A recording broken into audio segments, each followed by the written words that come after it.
पंकज वाला है ना। नमस्कार दोस्तों, वो सबसे पहले मेरे साथ बहुत जयकारा लगाइएगा और आवाज बुलंद रखिएगा। जय ज्योति, जय भीम, जय ज्योति, जय भीम। वो दोस्तों, होटल नहीं मैं देश के बहुत कोने कोने में गया हूँ। बहुत सी मैंने रैलियां एड्रेस की है, एक पत्रकार के तौर पर भी और एक राजनीतिक कार्यकर्ता के तौर पर भी। लेकिन इतनी अनुशासित और इतने धैर्य के साथ वक्ताओं को सुनते हुए मैंने पहले, इसलिए आप सब लोग बधाई के पात्र हैं। और मैं इस यवतमाल की इस धरती को प्रणाम करता हूं।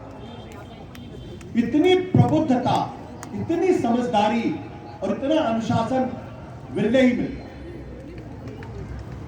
लेकिन हकीकत यह है, यकीन के साथ मैं कहना चाहता हूं कि आज जब मैं आपके सामने मुखातिब हूं तो मैं नर्वस भी हूं और थोड़ा डरा हुआ भी हूं। नर्वस इसलिए हूं क्योंकि इतनी प्रबुद्ध जनता के सामने बोलना आसान नहीं होता, और डरा इसलिए हूं क्योंकि पता नहीं किसकी भावनाएं हाथ हो जाए, पता नहीं कल कौन मेरे खिलाफ मुकदमा दर्ज करा दे। आजकल बहुत आसानी से किसी की भावनाएं हाथ हो जाती हैं, और मैं कभी कभी सोचता हूं कि शायद अगर कबीर आज जिंदा होते तो इतने मुकदमे उनके ऊपर होते कि शायद वो बाहर ही नहीं आ पाते। क्योंकि एक तरफ वो कहते हैं, काकर पाथर जोड़कर मस्जिद नहीं चनाए, ताचड़ मुल्ला बाग दे क्या बहरा हुआ बुलाए। अब किसी की इतनी हिम्मत हो जाए जो खुदा के बारे में कहे कि बहरा हो गया, तो सोचिए किसकी भावनाएं हाथ हो गई होंगी। और ये कहा क्या होगा कि देखिए तो धर्म एक खास धर्म का विरोधी है। लेकिन जब थोड़ा आगे आप सुनेंगे कबीर के, तो कहते हैं, पाहन पूजे हरि मिले तो मैं पूजू पहाड़, वाते तो चाकी भली पीस खाए संसार। तब दूसरे धर्म वालों की भावनाएं हाथ हो जाती, वो मुकदमा कर देते उनको। तो हम एक ऐसे युग में रह रहे हैं जहां कबीर के होने का कोई अर्थ नहीं, जहां युग प्रवर्तक कबीर के होने का कोई अर्थ नहीं है। हम एक ऐसे युग में रह रहे हैं कि 500 साल बाद, 500 साल पहले ये बातें कहना, जब हिंदुस्तान में लोकतंत्र नहीं था, जब हिंदुस्तान में कहा जाता था कि हिंदुस्तान में विचारों की आजादी नहीं थी, क्योंकि लोकतंत्र तो 19वीं शताब्दी और 20वीं शताब्दी की देन है, जब राजशाही हुआ करती थी, जब राजा महाराजा और सुल्तान हुआ करते थे, तब किसी ने उनको जेल में नहीं डाला, किसी ने उनके खिलाफ एफआईआर नहीं किया, और किसी ने उनसे ये नहीं कहा कि तुम मेरी भावनाओं को, मेरी धार्मिक भावनाओं को हाथ न लगाओ। लेकिन आज मेरे जैसे शख्स को भी डर लगता है। इसलिए मैं बोलने के पहले 10 बार सोचता हूं, ये बोलूं या ना बोलूं, वो बोलूं या ना बोलूं। क्या ऐसा तो नहीं मेरे बोलने से कुछ हिंदू भाइयों की भावनाएं हाथ हो जाए? हो सकता है मेरे कहने से मुसलमान भाइयों की भावनाएं हाथ हो जाए, और पता नहीं किसी ईसाई भाई की भावनाएं हाथ हो जाए। तो अगर आपको बोलने के पहले 100 बार सोचना पड़े, शब्दों के चयन में अगर आपको सोचना पड़े, तो मान लीजिए हिंदुस्तान का भविष्य सुरक्षित नहीं है। यह वो मुल्क नहीं है जिस मुल्क के लिए यह हिंदुस्तान जाना जाता था। इसी मुल्क में बाबा साहब अंबेडकर ने एनिमिनेशन ऑफ कास्ट जैसी किताब लिखी थी, तब तो किसी ने उनके खिलाफ मुकदमा नहीं किया। लेकिन क्या आज वो किताब लिखी जा सकती है? मैं आप सब लोगों से सवाल पूछता हूं। मैं आपको सवाल, क्या बाबा साहब अगर आज होते तो क्या ऐसी किताब वो लिखते हो? लिखने के बाद क्या उनके मुकदमे नहीं दायर होते?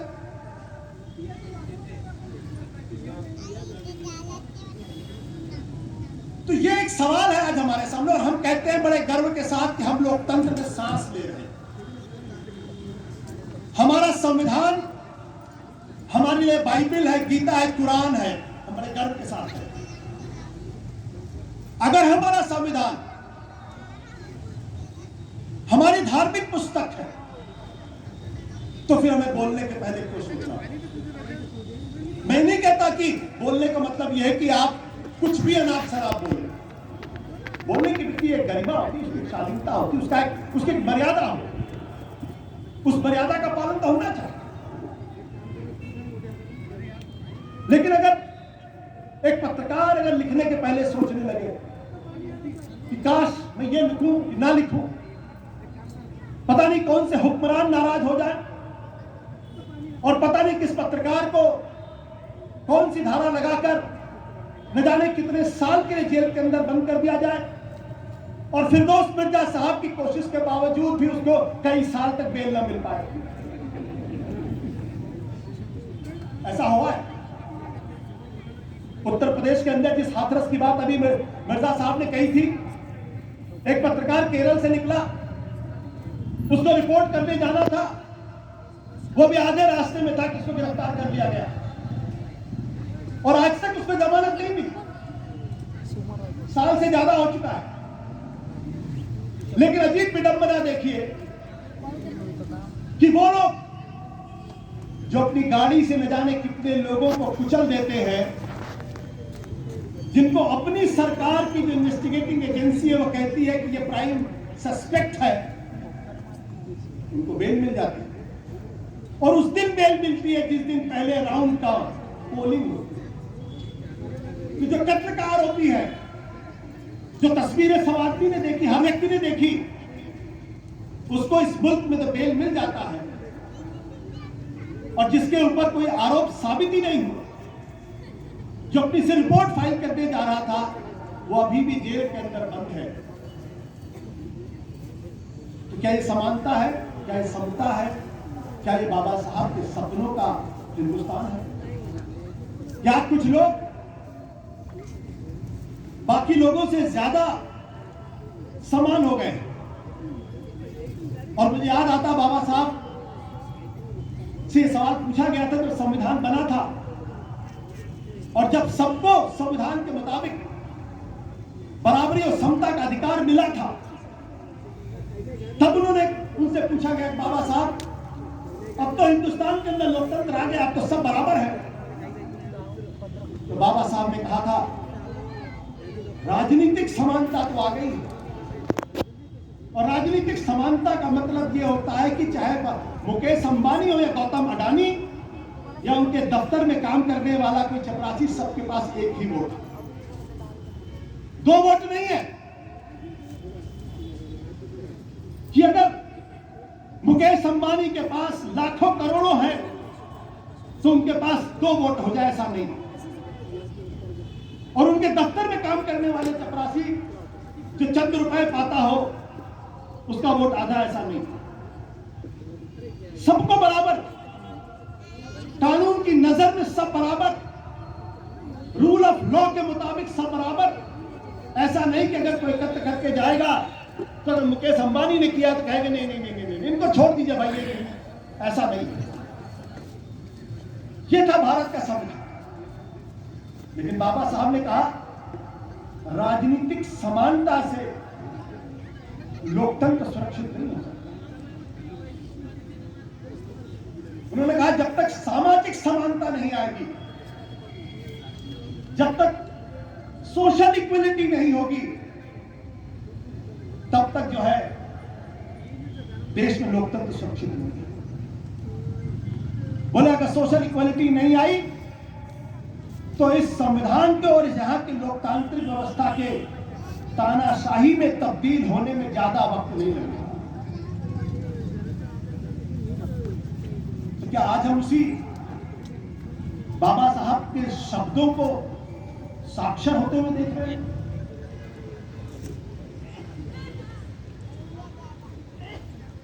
क्या हम इस बात को महसूस कर रहे हैं कि हिंदुस्तान की जो इलेक्टोरल डेमोक्रेसी है वो एक ऑटोक्रेटिक डेमोक्रेसी में कन्वर्ट होती जा रही है। इलेक्टोरल डेमोक्रेसी जहां हर व्यक्ति को बराबर वोट का अधिकार है, उससे उम्मीद की जाती है कि हर 5 साल वो अपने मन के हिसाब से सरकार को चुनेगा, और अगर सरकार काम नहीं कर रही है तो उसको उखाड़ फेंकने का अधिकार उसके पास होगा। इसका मतलब यह है कि देश में अगर 130 करोड़ लोग हैं तो लोकतंत्र 130 करोड़ लोगों का है। क्या ऐसा है क्या? ऐसा क्यों सुनने में आता है? ऐसा क्यों कहा जाता है कि आज लोकतंत्र सिर्फ एक आदमी के इशारे पर चलता है? वो जो सोचता है मुल्क में होता वही है, और ये पहले भी हो चुका है। जब पहले हुआ तो इस देश के अंदर आपातकाल लगा था। सबने देखा था कि जो मौलिक अधिकार है किस तरीके से खत्म कर दिए गए, प्रेस की स्वतंत्रता खत्म कर दी गई।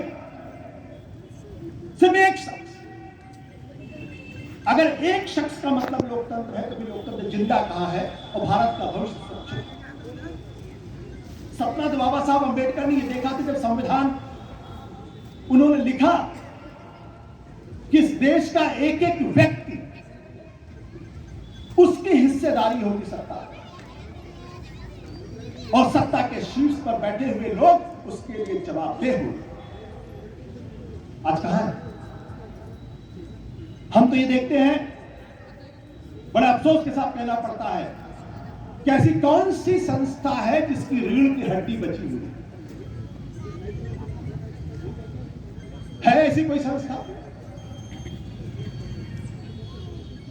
जब संस्थाओं के शीर्ष पर बैठे हुए लोग छोटे हो जाएं तो मुल्क सुरक्षित नहीं होगा। जब उनके सामने संविधान के प्रति जवाबदेही खत्म हो जाए और संविधान की रक्षा करने की जगह व्यक्ति विशेष की रक्षा करने लगे तो समझ लीजिए कि मुल्क खतरे में। और आज वो स्थिति है, इसमें कोई दो राय नहीं। अभी मिर्जा साहब ने कहा, जिक्र किया इस बात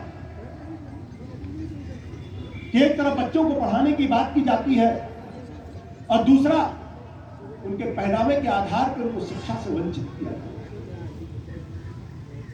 आज एक वर्ग विशेष से कहा जाता है कि तुम यहां खड़े होकर पूजा नहीं कर सकते, उससे कहा जाता है कि तुम ये खाना नहीं खा सकते, उससे कहा जाता है कि तुम ये कपड़े नहीं पहन सकते, उससे कहा जाता है तुम यहां जा सकते हो, तुम वहां नहीं जा सकते। क्या यही है भारत का संविधान? ये कौन तय कर रहा है? क्यों तय कर रहा है? ये अधिकार किसके पास है? हिंदुस्तान का संविधान तो ये कहता है कि हमें अपने धर्म के पालन की स्वतंत्रता है, हम जो चाहें सो खाएंगे, हमारा मौलिक अधिकार है। हम कहां बिजनेस करें, कौन सी नौकरी करें, कौन सी नौकरी ना करें, ये मेरा अधिकार है। भारत का संविधान हमें इस बात की इजाजत देता है, इस बात का अधिकार देता है। हम कब कैसे कपड़े पहने ये मेरा पड़ोसी भी नहीं बता सकता, लेकिन आज हमें बताया जाता और हम सुनने के लिए मजबूर हैं। और शीर्ष पदों पर बैठे हुए लोग इन सवालों पे इंटरवीन नहीं करते, उनका इंटरवेंशन नहीं होता। तो क्या माना जाए ये सब कुछ शीर्ष से हो रहा है या नीचे से हो रहा है? अभी आजकल आप रोज कुछ ऐसे वीडियोस आपको मिल जाएंगे जिसको देखने के बाद आपका सिर शर्म से झुक जाता है। जहां धर्म के चोले में बैठे हुए लोग ऐसी भाषा का इस्तेमाल कर रहे हैं जो हम अपने घरों में नहीं करते, और ऐसे लोगों को हम अपने घरों में नहीं एंट्री दे सकते। वो आज हमारे नुमाइंदे हो गए, वो हमको बताने लगे हैं कि धर्म ऐसे चलेगा और ये धर्म है और तुम धर्म का पालन नहीं कर रहे। जब ऐसी आजादी ऐसे लोगों को मिल जाए जिनको हम अपने घर में घुसने की इजाजत नहीं दे सकते, जिनको हम अपने ड्राइंग रूम में बैठने की इजाजत नहीं दे सकते, जिनसे अपने बच्चों के इंटरेक्शन की इजाजत नहीं दे सकते, जब वो मुल्क चलाने लगेंगे तो मुल्क सुरक्षित कैसे हो सकता? इसलिए सवाल पूछना पड़ेगा। अभी कहा गया मीडिया की सीमा है कहां मीडिया? मिर्जा साहब, अगर आपको कहीं मीडिया दिखाई पड़े तो बता दीजिए मुझे, मैं तो नहीं खोजता, मुझे तो नहीं मिलता है कहीं मीडिया। सुबह से शाम तक सरकार के गुणगान करती हुई मीडिया जरूर दिखाई पड़ती है। उसका एकमात्र काम यह है, सिर्फ एकमात्र काम, सरकार की तारीफ करना, सरकार के दोष नहीं निकालना, उसका गुणगान करना। और अगर आप नहीं करेंगे तो आपके घरों में छापे पड़ेंगे, आपके खिलाफ मुकदमा दर्ज किया जाएगा, आपकी कंपनी को और आपके अखबार को नेस्तनाबूद करने की साजिशें रची जाएंगी। और मैं पूरी जिम्मेदारी के साथ कहता हूं, ये रोग सिर्फ दिल्ली को नहीं लगा है, ये रोग मुंबई में भी है, ये रोग लखनऊ में भी है, ये रोग पटना में भी है, ये रोग, और ये रोग झारखंड में भी है। ऐसा कौन सा स्टेट है जहां पे नहीं है? आप लिख नहीं सकते। मैं जानता हूं ऐसे लोगों को जहां की अगर आप बाकायदा कहा जाता है कि अगर आपको इतने करोड़ का विज्ञापन चाहिए तो आपको अपने फ्रंट पेज पे हमारी खबर लगानी होगी, और जो हमारे विरोधी विपक्षी हैं उनकी खबर को नई जगह देनी होगी। और जिस दिन आप उस सरकार के खिलाफ अगर आप एक लफ्ज लिखते हैं, उस दिन से आपका विज्ञापन बंद कर दिया। लेकिन पहले ऐसे संपादक थे जो खड़े रहते थे, पहले ऐसे अखबार थे जो आज भी हैं, मैं नहीं कहता कि आज नहीं है, आज भी है, कुछ है, लेकिन पहले जहां सैकड़ों की संख्या में थे, आज उंगली पे गिरने लगा। तो जब संपादकों की रीढ़ की हड्डी गायब हो जाए तो मुल्क कैसे सुरक्षित हो? ये सवाल तो पूछना पड़ेगा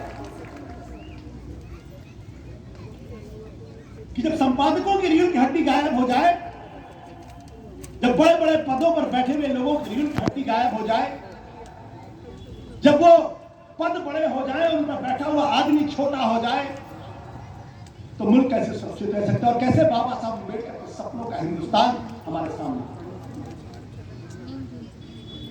मुझे बड़ा गर्व है कि मैं आज यवतमाल की धरती पर समता पर्व में शामिल हुआ हूं,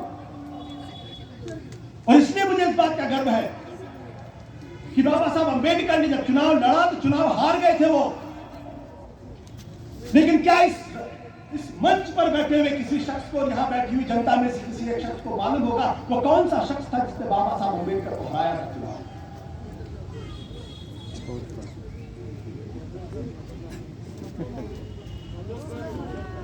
क्या उसका जिक्र होता है? क्या उसका जिक्र होता है? बाबा साहब अम्बेडकर का जिक्र होता है, क्योंकि बाबा साहब अम्बेडकर को जीत हार से उनका नाम नहीं अमर हुआ। उन्हें इस बात की परवाह नहीं थी कि मैं ये बात कहूंगा तो चुनाव जीत जाऊंगा, एमएलए बन जाऊंगा, एमपी बन जाऊंगा, मिनिस्टर बन जाऊंगा। और बाबा साहब अगर चाहते तो जब तक रहते वो मिनिस्टर रहते, कैबिनेट। तो उन्होंने कुछ मूल्यों के लिए कुर्बानी, वो पद से नहीं जुड़े हुए, पद से उनकी पहचान नहीं थी। इसीलिए मैंने सवाल पूछा कि उन्होंने बाबा साहब अम्बेडकर को हराया था, आज उनको कितने लोग जानते हैं जो हार गए थे, जिनको संसद में जाने के लिए अनुमति नहीं मिली। आज वही लोग जो बाबा साहब अम्बेडकर के पुतले जलाया करते थे, आज अपने भाषण में बिना बाबा साहब अम्बेडकर का नाम लिए बगैर आगे नहीं बढ़। मैं जानता हूं ये आंसू भी घड़ियाली हैं। ये मत सोचिएगा कि दिल में बड़ी मोहब्बत अचानक पैदा हो गई है इसलिए बाबा साहब अम्बेडकर को लेकर उनके मन में कुछ ख्याल पैदा हो, नहीं, ये सारे आंसू घड़ियाली। इसलिए मुझे मालूम है कि वक्त काफी हो गया और 10 बजे का समय भी है, इसलिए कार्यक्रम खत्म करना पड़ेगा। तो दोस्तों, मीडिया की कहानी में फिर कभी बताऊंगा।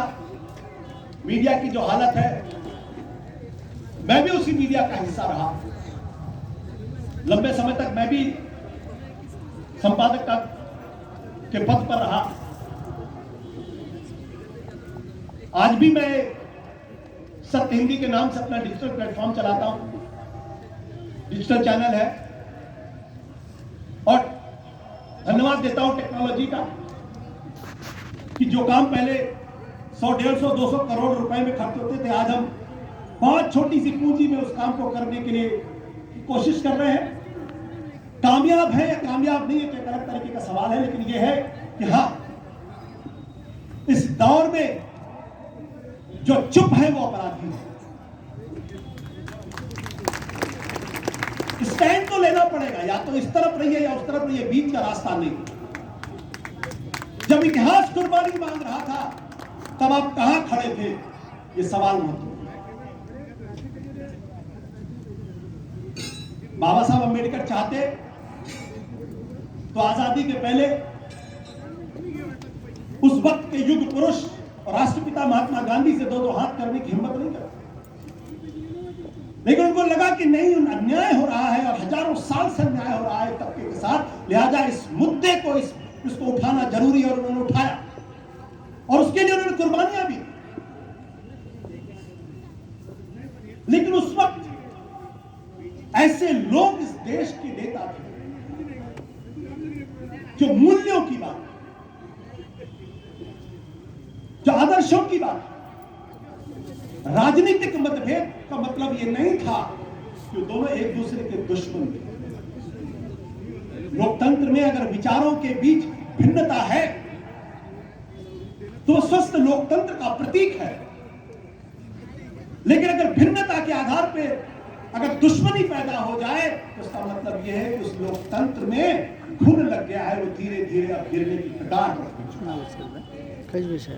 बाबा साहब अंबेडकर और राष्ट्रपिता महात्मा गांधी के बीच का जो द्वंद्व है वो भारत के इतिहास को स्वर्णाक्षरों में लिख देता है। और तमाम प्रतिद्वंदता के बावजूद, तमाम मतभेदों के बावजूद, जब पंडित जवाहरलाल नेहरू को इस देश का प्रधानमंत्री बनने का मौका मिला और वो महात्मा गांधी के पास गए तो महात्मा गांधी ने कहा कि एक ही आदमी है इस हिंदुस्तान के अंदर जो हिंदुस्तान का संविधान लिख सकता है, उससे ज्यादा काबिल पढ़ा लिखा आदमी कोई नहीं है, उसको रखो। तुमको रखा।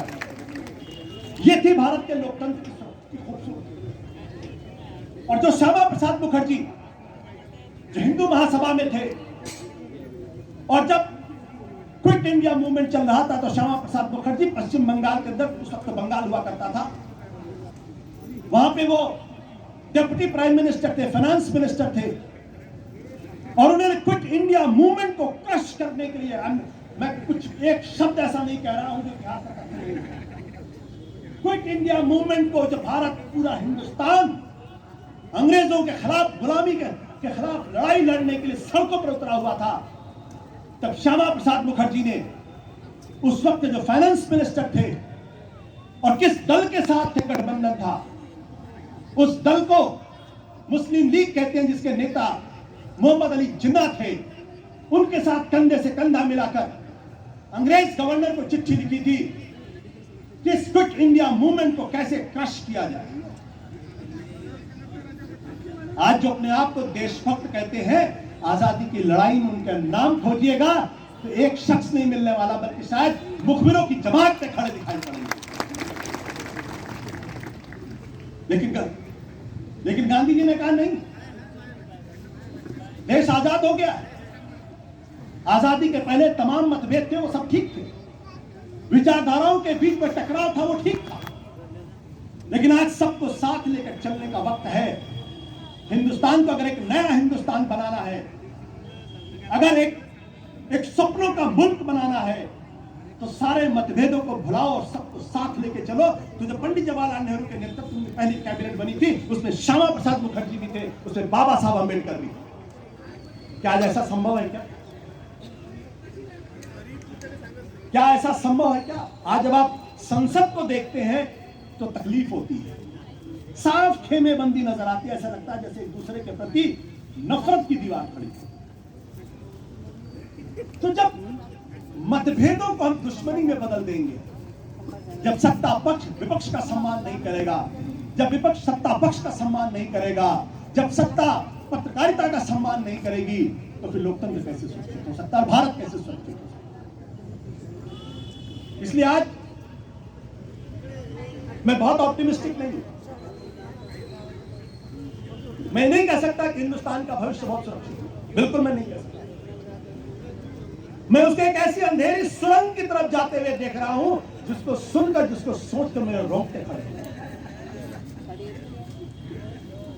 नफरत की एक ऐसी फसल बोई जा रही है, ऐसा जहर इस समाज के अंदर फैलाया जा रहा है, जहां एक समाज दूसरे समाज के खिलाफ न जाने क्या कुछ कर बैठे, वैसी स्थिति पैदा हो। इसलिए पत्रकारिता का सवाल तो बहुत छोटा सा सवाल है। पत्रकारिता अपने स्वभाव में एडवर्सेरियल होती है। वो चौथा खंबा है, उसका काम है भौंकना, सरकार की चमचागिरी करना उसका काम नहीं है। और जो चमचागिरी कर रहे हैं वो पत्रकार भी नहीं है। कुछ समय पहले तक जो सरकार के साथ खड़े होते थे उनको दलाल कहा जाता था, आज अफसोस के साथ उनको पत्रकार कहा।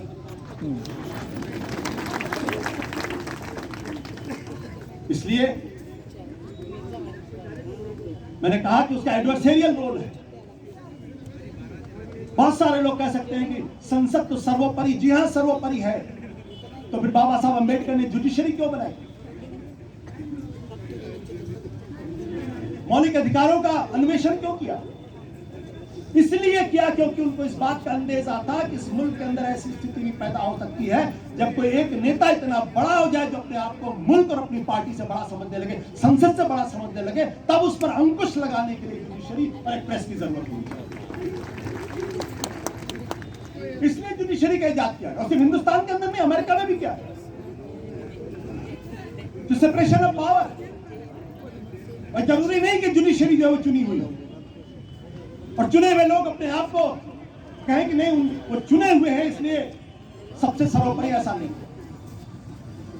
तो प्रेस का काम है, पत्रकारिता का काम यह है, मीडिया का यह काम है तो लगातार सत्ता को देखकर भौंकता रहे, और अगर सत्ता सो रही हो तो जगाने का काम करे, और अगर सत्ता गलत काम कर रही है उसको काटने का काम। लेकिन आज बहुत कम लोग ऐसे बच्चे जो शायद। दोस्तों, मैं आपको बहुत ज्यादा निराश नहीं करना चाहता। अंत में फिर मैं इतनी सी बात कहूंगा, मुझे बड़ा गर्व है कि मैं आज आपके बीच में आया। इतने ध्यान से, इतने सब्र के साथ आप लोगों ने मुझे सुना, अनुशासन के साथ। मैं बहुत भावविह्वल हूं, और शायद मैंने इतना अनुशासित क्राउड कहीं नहीं देखा। आप सब लोग बधाई के पात्र हैं, बहुत बहुत शुक्रिया। अगर मेरी किसी बात से आप लोगों को कोई तकलीफ हो, अगर आपकी इनमें से किसी एक की भावनाएं आहत हो, तो मैं यवतमाल की धरती पर आप लोगों से क्षमा चाहता हूं। नमस्कार, धन्यवाद।